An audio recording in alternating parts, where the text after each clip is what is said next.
છોટાઉદેપુર નજીક ઝેર ગામે પર્યટકો ઉમટી પડ્યા। ઝેર ગામે આવેલ ડેમ પર કુદરતી નજારો જોવા માટે મોટી સંખ્યામાં લોકો ઉમટી પડ્યા છે।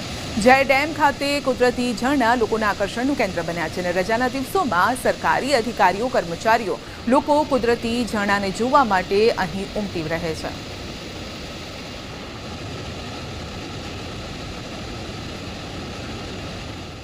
કચ્છમાં નો રોડ નો ટોલ ઝુંબેશના વ્યાપક પડઘા પડ્યા છે। 35,000થી વધુ ટ્રકોના ટાયર થંભી ગયા। સામખિયાળી, માખેલ, સુરજબારી અને મોખા ટોલના કે 15 તારીખ સુધી ટોલ ન ઉઘરાવવાનો નિર્ણય લેવાયો છે। ટોલ ઓથોરિટી દ્વારા 3 દિવસ સુધી રાહત અપાઈ છે અને આ સમયગાળામાં રસ્તાનું કામ કરવાની ખાતરી અપાઈ છે। ટ્રાન્સપોર્ટરો લડતમાં મક્કમ રહ્યા છે। દિલ્હી સુધી તંત્ર હવે દોડતું થઈ ગયું છે। તો લડતને લઈને તંત્ર હવે દિલ્હી સુધી તેના પડઘા પડ્યા છે। ટ્રાન્સપોર્ટરો લડી લેવાના મૂડમાં જોવા મળી રહ્યા છે। જો રસ્તા સારા નહીં હોય તો ટોલ પણ નહીં આપવામાં આવે। અહીંયાથી એક મોટી ઝુંબેશ હાથ ધરાઈ છે। અનેક ટ્રકોના પૈડા થંભી ગયા। વધુ અપડેટ મેળવીશું સંવાદદાતા મેહુલ પાસેથી। જી મેહુલ, નો રોડ નો ટોલ પડઘા દિલ્હી સુધી પડ્યા। જી સંધ્યા, ચોક્કસથી વાત કરવામાં આવે તો કચ્છના નો રોડ નો ટોલ ઝુંબેશના વ્યાપક પડઘા પડ્યા છે। 35,000થી વધુ ટ્રકોના ટાયર છે તે થંભી ગયા હતા। ત્યારે હવે છે તે સામખિયાળી છે, માખેલ છે, સુરજબારી ટોલના કે 15 તારીખ સુધી છે તે ટોલ ન ઉઘરાવવાનો નિર્ણય છે તે લેવાયો છે।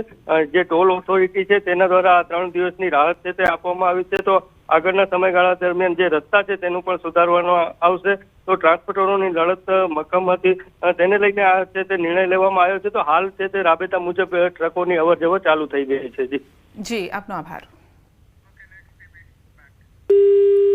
જૂનાગઢ સફાઈ કર્મચારીઓની હડતાલનો ચોથો દિવસ છે અને 800 જેટલા સફાઈ કર્મચારીઓ હડતાલ પર ઉતરેલા છે।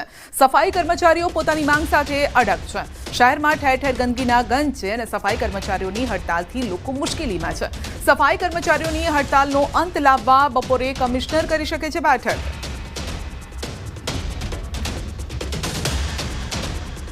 તો હડતાલનો અંત લાવવા માટે કમિશનર બેઠક કરી શકે છે। શહેરમાં 4 દિવસથી સફાઈ જ નથી થઈ। અલગ અલગ તેમની માંગણીઓ છે અને માંગણીઓને લઈને તેઓ અડગ છે। જો કે તંત્ર દ્વારા કહેવામાં આવ્યું હતું કે માંગણીઓ પર વિચાર થઈ રહ્યો છે। સવાલ એ છે કે માંગણી સંતોષવામાં આવશે કે પછી આશ્વાસન આપીને તેમને કામ પર લાવવામાં આવશે। કારણ કે એક તરફ આ વરસાદી સિઝન છે, 4 દિવસથી આજે ચોથો દિવસ છે, શહેરમાં સફાઈ નથી થઈ, ઠેર ઠેર ગંદકી છે અને ગંદકીના કારણે સ્થાનિકોને હવે રોગચાળાનો ભય સતાવી રહ્યો છે। માખી મચ્છરોનો ઉપદ્રવ પણ વધેલો છે। વધુ અપડેટ મેળવીશું સંવાદદાતા અમાર પાસેથી। જી અમાર, લાગે છે કે આજે બેઠક થાય ને બેઠકમાં તેમની માંગણીઓ સંતોષાઈ જાય અને આ જે હડતાલ છે તેનો અંત આવે?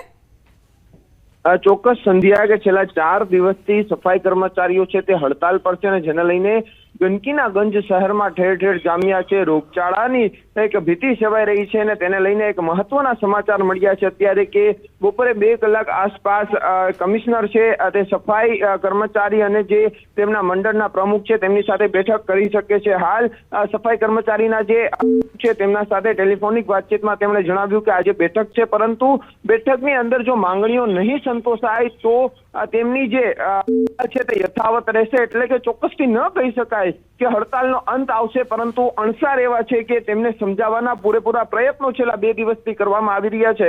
એટલે અંતે આજે શનિવાર છે, રજાનો દિવસ છે કચેરીઓમાં, છતાં પણ કમિશનર સહિતના અધિકારીઓ હાલ મહાનગરપાલિકામાં જોવા મળ્યા છે અને આ બેઠક છે તે 2 કલાકે શરૂ થશે અને બાદમાં શું નિર્ણય આવે છે તે એક